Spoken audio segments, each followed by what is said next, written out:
You are listening to Jai Long, and this is Make Your Break. Hey, Make Your Breaker. Today, I want to talk about imposter syndrome and the notion around fake it till you make it. You've probably heard this a lot of times. People talk about fake it till you make it, and it's been thrown around. There's probably not too much framework to it, but what does it even mean? And is it a good idea? I've heard a lot of educators talk about it. I've heard a lot of people talk about it. And in fact, I've talked about it a lot as well. And I haven't really dove into actually demystifying or giving you some steps or anything else around faking it till you make it. So the first question is it a good idea? I'd love to answer that today. And I think there's some pros and there's some cons. And there's a few things that I think you probably haven't thought about if that's your strategy that you're going with right now with your creative business. I do think that vulnerability and transparency are two very important things that you got to have in business.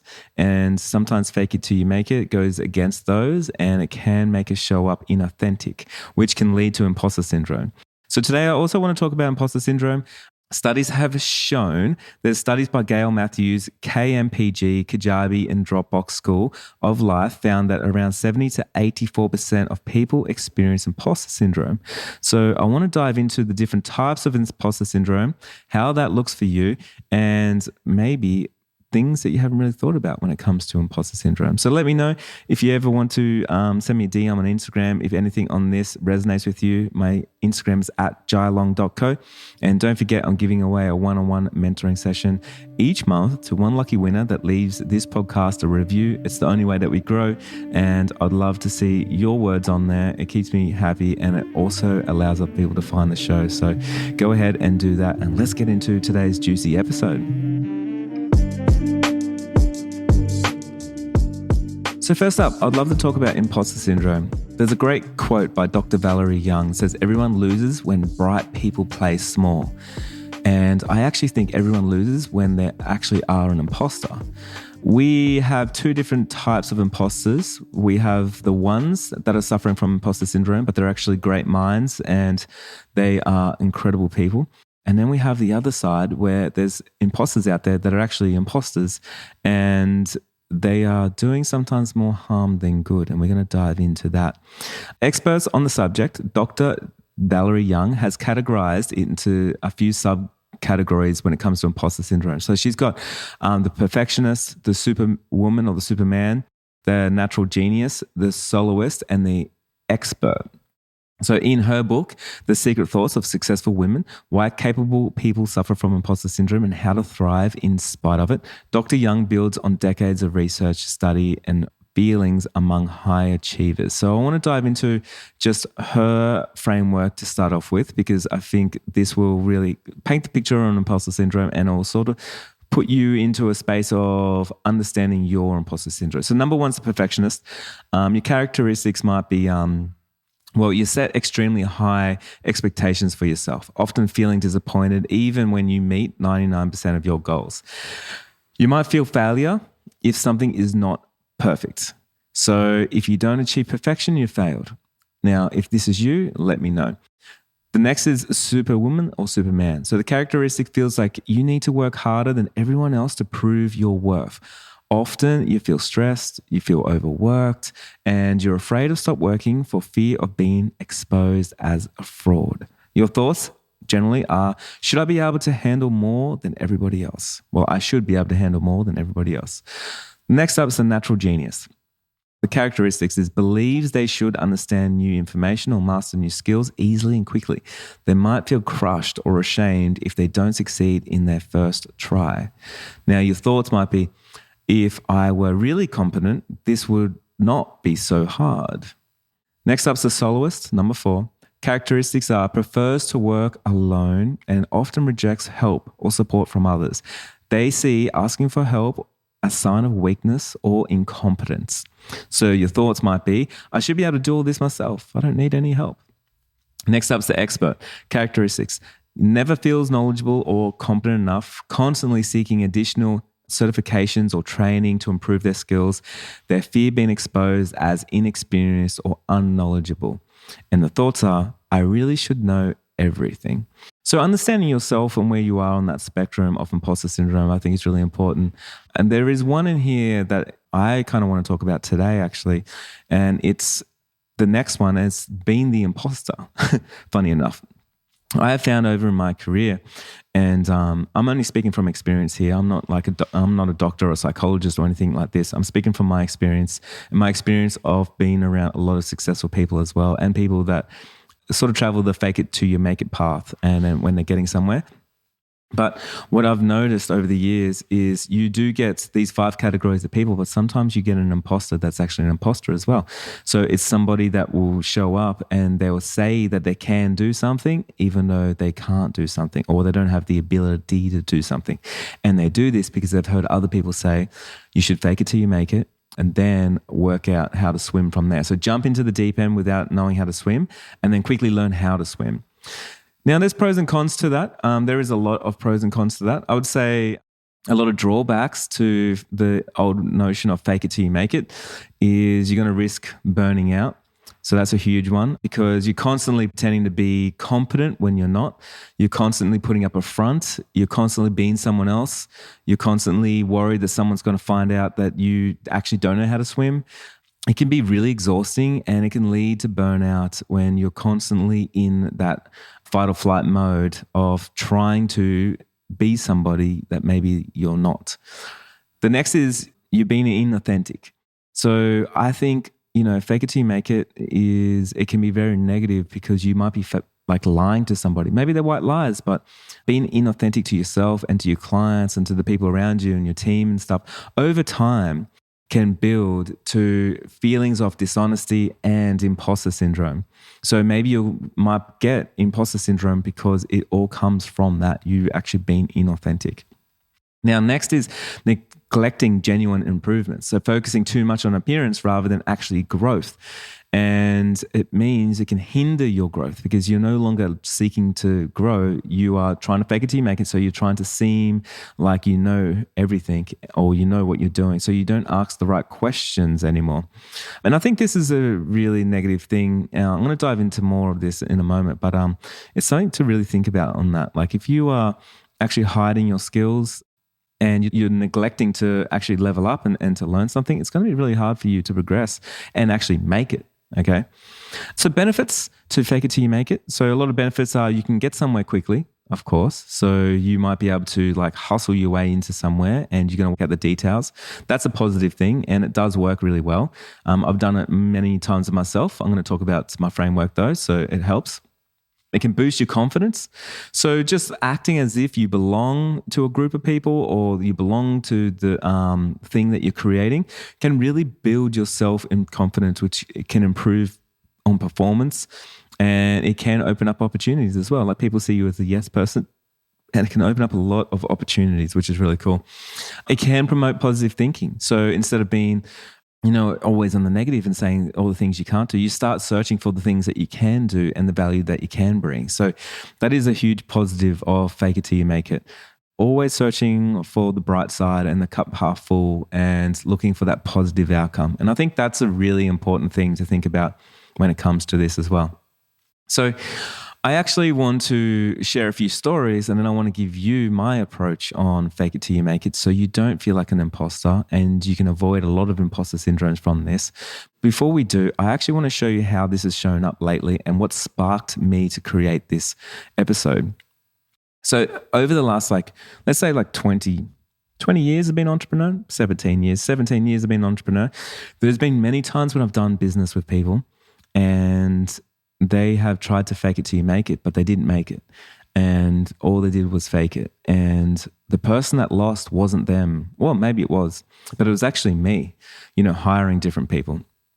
Now, what I don't ever want to see, and this is a big negative thing where I feel like everybody loses, like you lose, your clients lose, other creatives lose, is when you start lying to other people because you're trying to make it that's in your industry, for instance. Now, I've had this a lot where I put a job out into the world and I'll say hey, looking for a designer, or I'm looking for an editor, or I'm looking for a videographer, or I'm looking for, whoever it is. And people will say that they're more competent than they are, and people will overcompensate like that. And you can tell they're trying to fake it till you make it. But what happens is I end up wasting my time with the creative. I lose a lot of money along the way. And then I have a negative thought when it comes to like hiring other creatives. And one of the most important things for me is helping other people make their break and spending my money towards other creatives. Like I love spending money towards videographers that are talented, or editors that are talented, or copywriters, or designers, or photographers, like whoever it is. I always just think like I'm a creative myself. And I remember the days when I was hustling and I wanted, I needed to make ends meet. And I'm in a position now where I can hire so many different creatives. And in fact, over the last 12 months, I've spent over 7 figures paying for models, videographers, photographers, designers, doing so many different things. So I feel like with our business, we're able to give back in so many different ways, which means I work with a lot of different people, a lot of different subcontractors, a lot of different creatives. And it means it doesn't always work out. And sometimes this problem highlights more for me than anybody else, because I do go through a volume of people and I get to see how they work and the way that they move through the world. So the first one for me that I want to share is I actually engaged with a videographer a couple months ago to shoot a project that I was working on. And we went backwards and forwards and we talked about like what we can do.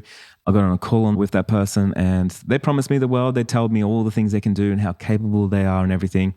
Told me their price and I told them my budget, and then they put a little bit more on top of that price and said, look, I'll feel more valued if it was this much. I didn't argue with that. I said, yep, no problem.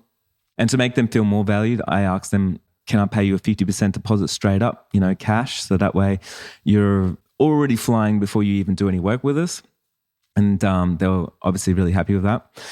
And then the day came when we had to do some work together. And of course, my high hopes of all the project and the things that this person told me, I was really excited about this project. And then once they started working and then I started seeing some like finished results, final product stuff, it wasn't to the standard to what I thought it would be at that price range and for what I was doing and for what they educated me on.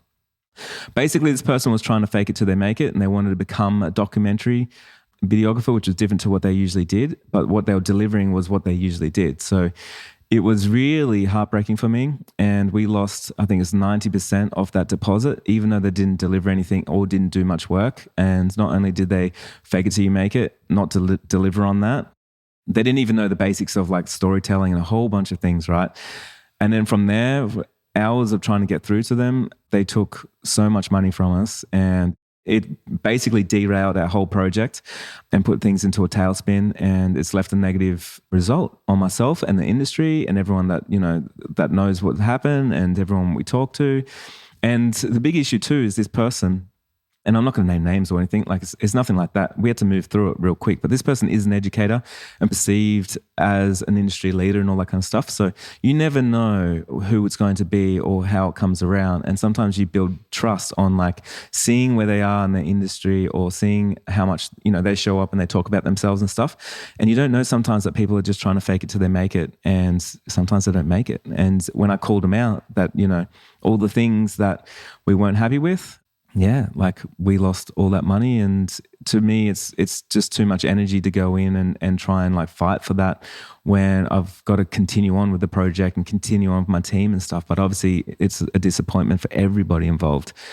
And yeah, I think it's like, honestly, I lost, they lost. Well, they took a lot of our money, but they lost all our clients lose, like all the people that benefit from our work and stuff. My staff loses, like literally everybody. And, one person gains from it. And it's just, to me, it's like the most heartbreaking thing to run a business like that. Now, next up was a designer we actually engaged with last year. And I was following them on social media for a long time, and then they actually wrote me an email and said, Joe, I would love to take over your social media account and start doing some like carousels and reels for you. We've got editors and we've got designers and we've got everybody. And I was really excited about this. And they said, like, look, you just have to sign a 3-month plan. And then from there, like pay up front 3 months. And then from there, we'll take over everything. And I've seen everything on their social media account, loved it all, fully trusted them, seen the clients that they had and everything. So we went for it. And in the first round of designs that we got back, it was clear to me, because I've been in the design game for a long time and my partner is a designer and I've designed a lot of my own stuff. So I obsess over, literally everything, fonts, layout, like everything. And the first round of stuff we got back, it was clearly not done by a designer. And so I wrote back to him and said, like, this is obviously not to standard. I know you don't have too many clients right now. That's why you reached out. And you said that you're a big agency and you've got all these people, but this is not actually done by a designer. So they went back and then they come back with some changes and stuff. And again, not done by a designer. Or maybe it was, maybe someone in their team is faking it till they make it. I don't know. But we went back a few times, and then at the end of it, I had to part ways and said, sorry, like we cannot post these things, and this is not, like if I showed anybody, this is not a design. This is not to any design, anything. Unfortunately, that person said, well, you've already paid 3 months up front and you get no refunds on that. And so this is how a lot of people that make it, fake it till you make it, this is how they make their money too. You're probably wondering how do they have a sustainable business? We'll do that lots of times and you're probably making a lot of money. Now, this is really disappointing for me because, and the reason why I'm sharing this is not because there's nothing negative that I feel towards these people that run their businesses like this. I would want you to avoid this. And for me, I want you to avoid being that person and to hire these people. It's heartbreaking to hire other creatives and have other creatives not being transparent with where they're at and their skills and what they can actually do, and then actually taking your hard-earned money. And a lot of us, we just don't have that much money that we can test multiple agencies or multiple designers or multiple videographers or multiple editors or whatever it is. And yeah, it's really, really heartbreaking. I had another instance where I hired a photographer and they showed me some of their portfolio and stuff, loved their work. And then when they actually went and took the photos, I realized really quickly that either the first portfolio wasn't their work or it was really controlled with like a styled shoot and perfect lighting and the perfect everything. Or it was like, maybe it was someone else's styled shoot and they just jumped in and got some photos or whatever it was. But when I actually got back their photos, it was very clear that they weren't actually a photographer just by looking at the settings and, the composition and the framing and everything else. Like, I'm a photographer, man. Like I can see these things. And it's really disappointing because you hire somebody and you got big high hopes and you pay the deposit and you're ready to go. And I always make sure I pay fairly to everybody. Like I'm never trying to ask for discounts or anything. And just seeing that, it's like, man, if somebody else got this, they wouldn't know how to navigate through this. So the person that fails or the person that loses is this person's clients and also the whole industry, the whole photography industry. Because if I hire this person, a few other people hire them, and I'm not in the photography industry, I start thinking like, you know what? I could do it better myself on an iPhone. I've hired a professional photographer and I wasn't that great. And it starts giving a bad results or a bad taste in the mouth for everybody involved. But especially for all the creatives. And I just don't think we want to do that. We want to protect our industries by creating great work so we get more work and you start expanding the demand for what we're doing, not doing the opposite. Now, next up, actually interesting enough, is some educators. I've had some educators come to me that were trying to fake it till you make it, and they slipped through, and I don't know how, but they talked their way through. They got all the 5 stars, and they got a podcast, and they got everything. And I'm like, oh yeah, this person's legit. And then I get them on the podcast, because they asked to get on my podcast, and we do an interview. And honest to God, they're telling me they got all these clients and stuff, but when I ask them some basic questions about business or about the strategy that they're actually teaching, when I go off their script, they actually have no idea like what they're talking about, which is mind-blowing. But it makes me realize, in the education industry, there is so many people out there that are faking it till you make it. And they tell everyone like, I had a successful business, 4 years ago, and I did this and I did that. But really, like, none of it's actually true. And so it's up to us to make sure we go through and we're not becoming a victim of the fake it till you make it scam. And we actually find out, like, have they been through an actual time in business? Did they go through recessions? Have they gone through bust and booms? Have they gone through negative reviews? Have they actually done the work and made the money that they promised and that they can make you? All this kind of stuff. I think this is really important. Or did they just get someone else's course, rip it, make a podcast, sell the same course? And you see this over and over and over. And of course, you hope that they don't last forever and spread a lot of negative energy all the way through a whole industry, but you just never know. And what happens is, as a result of it, A lot of people that come and sign up to my coaching and stuff, they always say, Jai, I was actually with a coach and it was no good. And then they wouldn't give me a refund. And then, and everyone's hating it. And I didn't learn anything and I just lost everything. And now I'm even worse than I was before. How can I trust you with my money and with the strategies that you have? And so then all of a sudden you're the one that loses because the other person made their clients lose. So I don't like that strategy when it comes to this kind of stuff. And I think it's really important that we uphold some integrity and fall in love with our craft again, like whatever it is. The last one is tradies, man. I'm actually a tradie and I was an electrician. And not just too long ago, I had somebody come out and fix an appliance of mine. And he was an electrician. And honestly, he didn't fix it. And he also didn't know what he was doing. But the funny thing is, just even the words that he was saying and stuff, I knew he didn't know what he was talking about. And so straight away, I'm like, oh my God, like this person, do they even have a license? And I looked them up and they didn't actually have a license. They were faking it till you make it. And again, then I don't trust tradies. I start thinking, the mechanic. I don't start trusting the mechanic. I don't trust all these people. And things can go into a negative direction. Now, why am I sharing all these stories?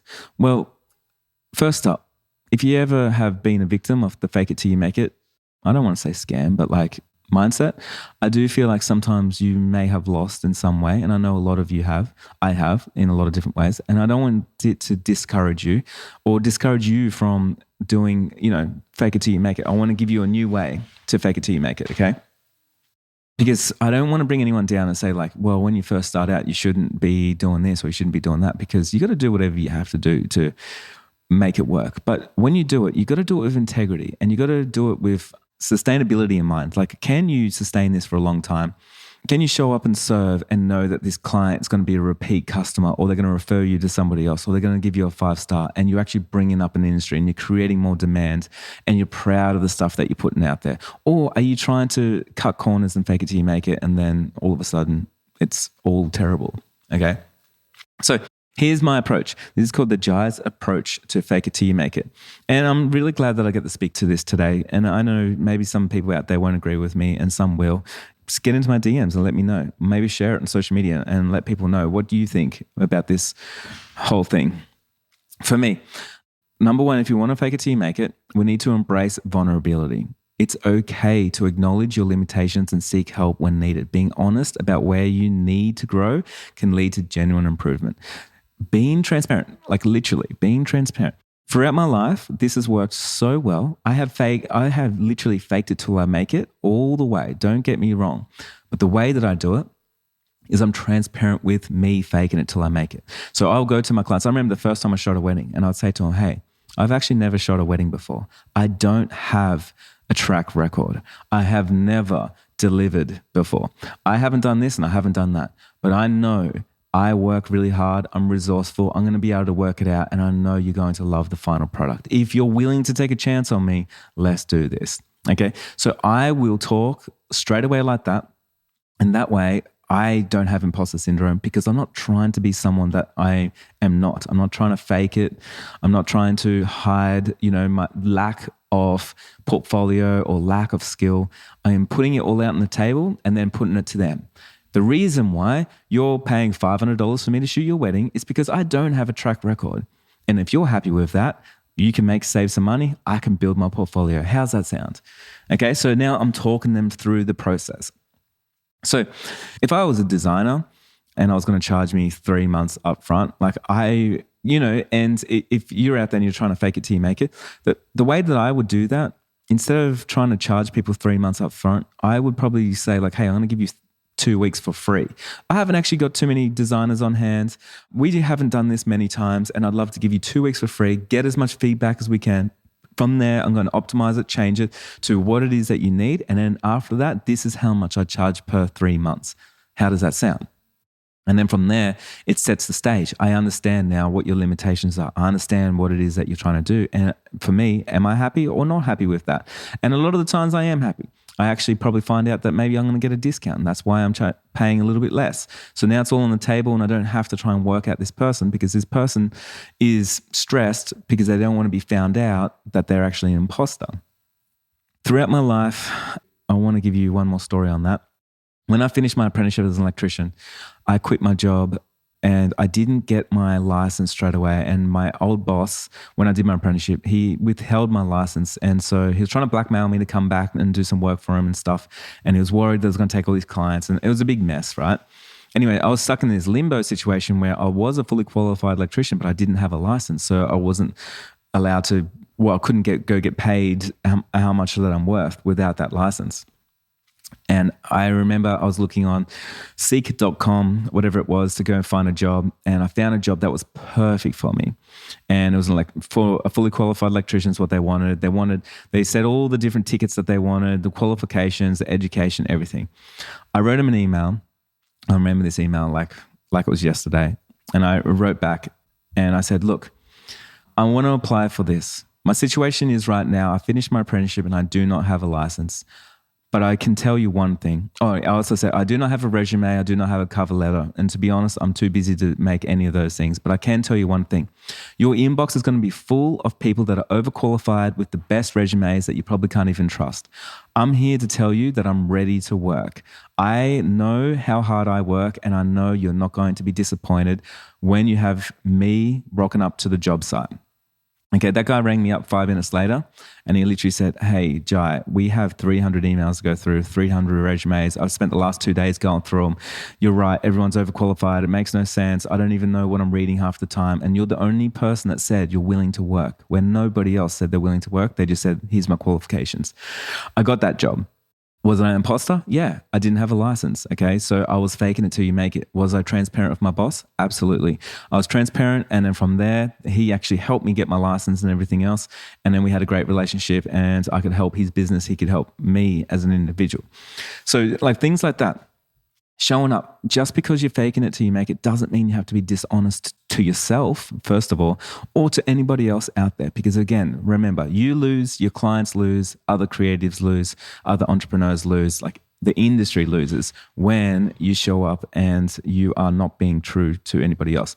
The last thing on this point is if you are actually like not being transparent and not being truthful to people, this is where imposter syndrome shows up the most. I have actually worked with people and they're like, man, I've just got the worst imposter syndrome. And then I'm like, well, tell me, what is it that's giving you that imposter syndrome? And when we dig deep and we go all the way in, it's actually because they are an imposter, which is somebody that says they are something and they're not. And I remember this one person in particular, they're like, yeah, I'm trying to sell this service and I tell everyone that I do it all the time and I'm charging this much. I'm like, how many times have you sold it? Well, I haven't sold it ever. I'm like, well, why are you telling everyone that you do it all the time? The reason why you're an imposter or you have this feeling right now is because you're literally lying through your teeth to people to try and get their work. And people pick up on that stuff, man. Like business in 2024 is about transparency and it's about being honest. And if you can do that, everyone wins all the way along, especially you, because you will be surprised how many people are willing to give you a break, willing to help you make your break, willing to give you a chance to prove yourself when you are honest and you're talking to people. I think this is really important. Number 2, when you fake it till you make it, you need to take calculated risks. I've talked to so many successful people about this, and this is really important. They will say yes to the things that they know that they haven't done before, but they are able to do. They know their own limitations and their capabilities. For me, I know that I'm very resourceful. So if I don't know something, I can say yes, but I know that I'm going to get there. For example, if I've never built a website before, I know a lot of design. I actually know a lot of code. I know a lot of platforms and stuff. And if I physically haven't done it before, I can still say, yeah, I can build your website. I'd probably say I haven't done one before, but I'm going to do one for you right now. I will say yes because I know I'm going to be able to figure it out. It's not going to be a secret to me, okay? But what I won't say yes to is something that's completely foreign to me that I will be in such strife if it doesn't work out, or I just feel like I'm going to be in that deep end. You know when they say like a calculated risk, right? Jump in the pool, but maybe don't jump in the deep end, to learn to swim. Jump in the pool where you can put your feet on the ground, and that way it's going to be so much easier for you to learn. So much easier. If you just jump in the pool, I actually don't know. If you just threw a kid that can't swim into the deep end of the pool, I don't think they're going to be able to swim their way out, I just don't think that's how it works. I think you need to calculate your risk and go, okay, I want to be in the deep end. How do I get there? I'm going to start in the shallow end. I'm going to put my feet on the ground and I'm going to learn the things I need to learn. So get calculated with your risks. Don't just risk it all. Work out what have you done in the past? What's proof that you've done in the past that will correlate to what you want to do now? And then how can you communicate that with your clients and with the people around you and the people that you're charging? So that way everyone's on board and they understand what your capabilities are, your limitations. I think this is really important because if people know that, then there is no problem. You're not going to end up in the deep end where you can't swim and you're in a situation that you can't get yourself out of. Everyone that I know that's super successful, that made their own break, they're self-made and they faked it till they could make it. They've always followed these steps. They've been transparent with everybody and they've also taken calculated risks. They've never risked it all and then lost all their sleep because they're worried that they're going to be caught out. Just be honest with people, man. The next one is develop a growth mindset. Focus on continuous learning and improvement. So important, right? So a lot of the times we need to understand our competence and incompetence. We need to understand our confidence and our lack of confidence. We need to build through effort and experience. These are really important things. So we need to develop the growth mindset. If you're in a situation right now and you want to go through fake it till you make it, a lot of the times the negative thing that can happen is you think you know everything. And this doesn't work. If you think you know everything, then you won't try to learn anything and you won't ask the right questions. Really important. So when we have a growth mindset, what does that mean? Well, we're always trying to grow. And the only way that you can grow is you've got to know what you don't know. Okay. So if you know that you don't know everything, and there's a lot of room for improvement, then you'll start asking the right questions, you'll go to the right coach, you'll learn the right strategies, you'll seek to understand all the things that you need to understand to get really successful at what you need to do. So you're going to be in that growth. This is really important because remember, there's two parts to fake it till you make it. Fake it and make it. All right. So you might be out there all the time just faking it, telling everyone that you can do things that you can't, charging people what you shouldn't be charging, and taking people's money, and faking it all the time. But remember, you got to cross over to the make it. The make it, to be able to make it, you need to actually know the strategies. You need to actually know what you're doing. You need to actually be able to deliver value. You need to be able to create value. You need to be able to grow into that person. And so if you're always faking it, you're not going to be in that growth mindset. You're going to be in a fixed mindset where you think that you already know, and you don't want anyone to know that you don't know. Honestly, I see sometimes if I'm teaching a workshop or something, people won't put their hand up to ask a question because they don't want to look silly, like they don't know the question. And then they're sitting there as an imposter, instead of being inquisitive and just going hey, look, I don't know. And I would love to learn that, to be honest. And I always say there's no silly questions. The sillier, the better. Please ask those questions because there's someone in this room that's just too scared to share. And it's important for you to ask the question because otherwise you're going to hold yourself back. You're going to be in the fake it zone forever and you're never going to make it, right? And this is all about making your break right now. Next up is seek support. You got to surround yourself with mentors, with peers, with a supportive community of people that can provide guidance, feedback and encouragement and confidence and everything else that you need as an entrepreneur.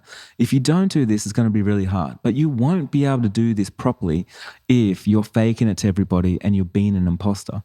If you're telling people that you're good at something or you've got big contacts and you've done big things and you made big money and the lies go on, people know when someone's being genuine or not. Even if you think that you've fooled everybody, honestly, you won't attract people into your ecosystem that are actually successful people that you need. You're going to attract other imposters.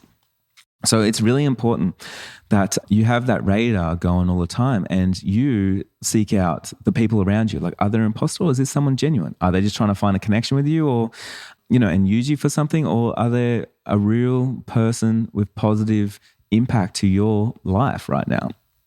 And you need to be that for somebody else as well. So seek support and ask for help, talk to these people. There's so many amazing people out there that have done so many things and you literally need to be surrounded by these people. And if you are not surrounded by these people, you don't know what's possible. You're in the wrong groups, wrong conversations you're having all the time. I was thinking about this yesterday. I was standing down there, I was next to the park and there was a few people there at the park and they all had brown paper bags and they're drinking beer out of their bottles or whatever. And they looked like they'd been in the park for a few days sort of thing. I'm not judging here, but they were having this big conversation. I could hear a few things that they were saying. But I was thinking about it. I was like, if I was standing there with them and I had that bottle and I was drinking with them, I wonder what the conversation would be. And I wonder where that would get me. And you probably already know where it's going to get you and what the conversation is, right? And then I look over and it could be a couple of my friends that are millionaires. Like, what are the conversations that they're having? And where would that get me? And imagine if you're sitting in a room with some billionaires, what would the conversation be? So the people that you surround yourself is really important, but you need to be equally as an amazing person for people to be wanting to surround themselves with you as well. A lot of the times people say like, only surround yourself with the 5 best people. I'm like, man, you better be one of those 5 people that you would surround yourself with. Okay. I think this is some like hard love here, but like, do you bring value to people? Are you lying to people? Are you trying to fake it till you make it? Or are you being transparent? Are you being honest? Are you asking for help? Are you bringing support to others? Are you being transparent? Are you all these things? And if you are, you're going to attract those same people and they're going to support you and they're going to help you just as you're going to help them as well. And number 5, this is the last one. Just because you don't need formal training or education for a lot of careers that we have out here at the moment. Like people say this all the time. I'm a photographer. I don't need to go to university. I'm an artist. I don't need to learn something whatever it is. Just because you don't need formal training or education doesn't mean you don't need to be educated. I want to say this one more time. Just because you don't need a formal education and training, it doesn't mean you don't need to be educated. I've seen so many people out there and they say like, well, I can just make it all by myself. I don't need anything. And they never go and learn all the strategies. They never learn from someone else. They never learn from a coach. They never do a course. They never read a book. They never listen to a podcast. In fact, I was talking to a colleague of mine the other day and he was talking about how he's going to do all these big things and everything. And I said, what's the last book you read that was on this subject? And there was nothing, right? We're in this mentality right now is we think because we don't have to get a huge bill, because we're not surgeons, because we're not doctors, because we're not lawyers, we don't need to go and get this big bill and spend hundreds of thousands of dollars on education. I would actually I would actually say sometimes you need to spend more money on education. For me, I have spent hundreds of thousands of dollars on my education with coaches or with mentors or with courses or whatever it is, because I need to, man. Like, yes, I don't need to sit in the classroom, go to university and do the things how other people do it, but I still need to be educated and I still need to learn the things that I need to learn to get me to where I need to be. Otherwise, I'm not going to progress and go up through the levels. It's naive to think that we know everything and we don't need to learn anything. And I actually seen the other day in a Facebook group, someone posted my actual course and said, should you join the 6-figure business map if you're a photographer? And there was about like 90 answers. And the majority of them was like, you don't need to learn anything as a photographer. Don't worry about it. Just go out there and shoot and then start charging to people. And the advice like that, I don't know where all this advice comes from, but people are telling each other not to educate themselves, not to learn, not to immerse themselves into the very thing that they want to learn, not to have the best chance possible, and just to go out there and take people's money and don't learn the things. Now, you still need to be educated, man. Like, it's so important. Listen to the books. Listen to the podcast. Watch YouTube. Buy the courses. Listen to the coaches, sign up to the mentors, whatever it has to be for you to become the best version of yourself where you know you're not going to be an imposter. Because if anyone pays you money, man, it's the best money they've ever spent. And that's where you need to get to with your business. And that's when you'll finally make it and you will stop faking it. Now, that is pretty much it for me for this episode. I hope this brought you some clarity. I know this might be triggering for some people, for sure. And I know a lot of people, it can be really hard when you're just trying to make it and you got to navigate through a lot of these things. And for me, it was really hard, for sure. I don't want to bring anyone down, and I'm not saying that you shouldn't fake it till you make it. I'm saying that there is a right way and there's a wrong way. And if you do it the wrong way, still no judgment from me because, I've done things that I'm not proud of. But the quicker that you find your North Star and you start turning your ship towards a way that's more sustainable and the way that you want to run your business, and hopefully you want to do that with integrity and with care and with love and everything else, I think the quicker you can get super successful. Actually, I'm going to give you one last one. This is funny. Number 6, whatever craft that you're in, obsess over learning that craft. Obsess over the craft. Be incredible at the craft. I think this is really important. You know how many educators go out there and they've never actually learnt how to, coach or how to speak or public speak or how to craft. And something out there for someone to learn? Or do you know how many photographers out there that are like, I can start charging now and I don't even know how to use my camera properly? Like, that's a cool bragging thing, sure, to you though, but not to your clients. Like, your clients are devastated. Think about it. The more that you obsess over your craft, the quicker you're going to get through the imposter syndrome. And sometimes, like when we're an imposter, we start saying really silly things like, I just don't really like tech stuff. That's why I'm not learning how to use my camera. I just don't like tech stuff. I just don't really like gear. That's why I'm not learning this. I just don't really like making money. That's why I don't like money. That's why I don't want to join the 6-figure business now. I just don't really like. And we always like put up these excuses of what we don't like, and we mask the things that we are inadequate in, instead of going, you know what? Hey, I don't love gear either, but I need to learn that camera because my clients they're leaning on me to provide them with an incredible service and an incredible product, okay? They pay me the money. I want to show up and I want to do the best job possible. So if I'm a podcaster, for instance, and I don't exponentially get better and better each season with my podcast, after a while, you're like, well, what are you doing, man? Like, you're not really a podcaster. This is horrible. If you go back and listen to my first ever episode, it's atrocious. Like, there's no way I could listen to that. Just the way that I speak and everything else. And I got a lot of bad reviews back then because people were like, whoa, this is terrible.